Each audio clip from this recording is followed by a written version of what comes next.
Just another quick one, just showing you fluid at the caudal tip. So as similar to the right upper quadrant, something you need to look out for. Now the next one, kind of interesting. What's going on here? Let's see if it plays through.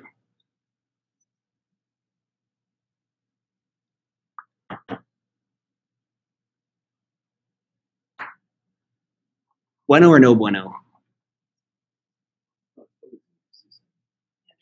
There's a little bit of fluid there. What's all this stuff?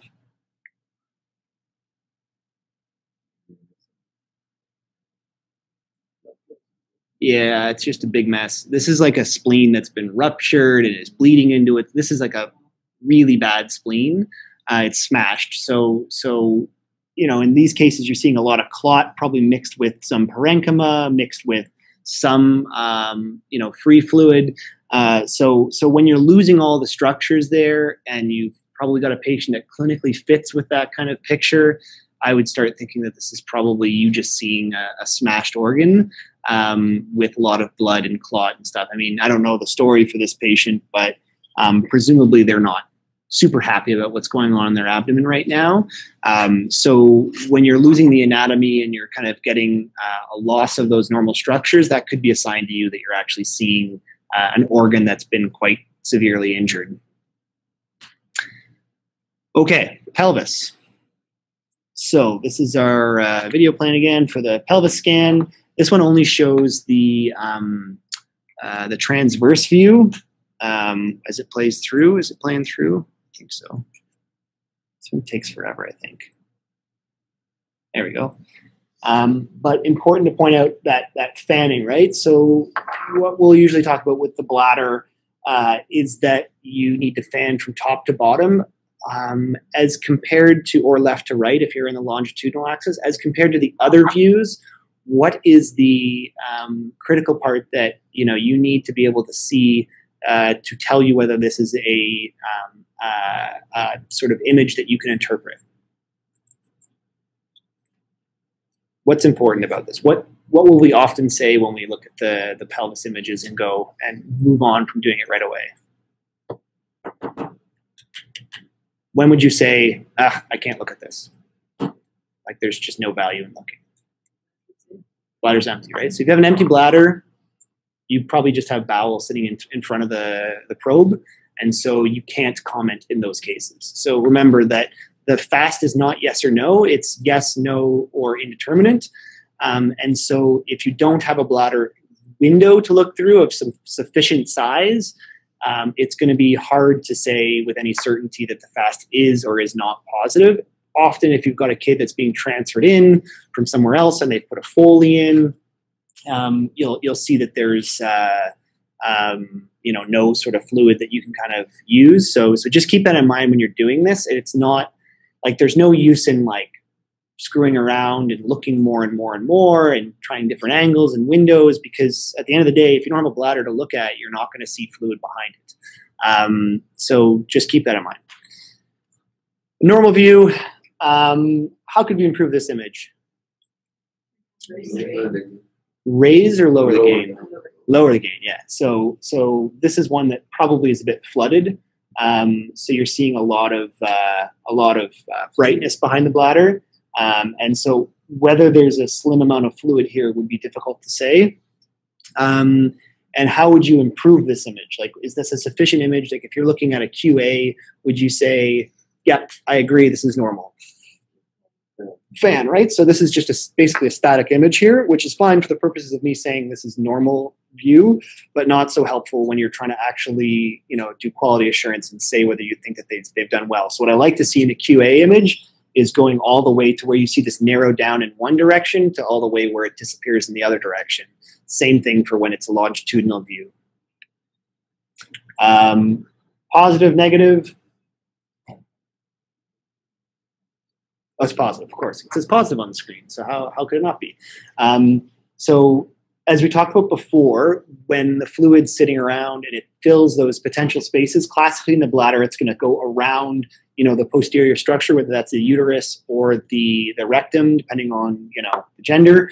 And it's going to start making these stellate kind of shapes where it kind of fills and has these pointy edges as it gets kind of pinched off by that organ surrounding it. So here's an area where you can see that. There are some mimics of these things. Do you guys know of any mimics that can make you think you're seeing fluid behind the bladder? So seminal vesicles is one. What's the other one? So boys have seminal vesicles. What do girls have? They have uterus and they have ovaries. And what are associated with ovaries? Cysts. Yeah, cysts, I suppose. That could be one for sure. What do ovaries need to be alive? Blood. They need blood, right? So ovarian vessels can sometimes run up and along this kind of area here. They actually tend to be more lateral. The ones that I've seen, and we had a few last year, I was like, oh, I don't know, is this something? You tend to see the fluid kind of more, whoops, I should go back. More up here. And you're like, that's a weird area for fluid to sit. Why would it sit there? And the answer is it's not fluid. It's contained within a vessel. So it is, well, it's technically fluid, but it's not a dependent fluid or free fluid. Cylindrical structure. Okay. This here? What do you think that is? That's rectum. Yeah. So you'll know it's rectum compared to uterus. Why?